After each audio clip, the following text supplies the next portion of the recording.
everyone, and today I'm going to teach you how to make a cute turkey from a toilet paper tube. So let's start. So the materials are a pencil, some glue, some googly eyes, or you can just draw it on, a toilet paper roll, and some scissors. You will need to have the orange and yellow colored paper, and for the feathers you can use any color, and I'm using pink. So get all your feather colors, and then on each of them trace your hand once. So once you're done tracing your hands on each colored paper, start cutting out on your pencil lines that you made.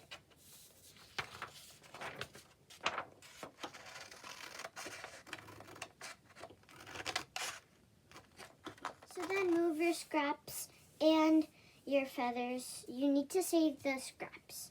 So then you glue your eyes on.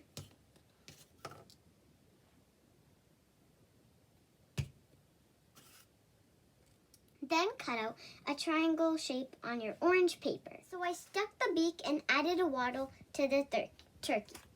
Now, for the feathers, I stuck one on top of the other. And you can do it in any order. And the last step is you just have to stick this cute turkey to the feathers, and then it will become a really cute turkey. Bye!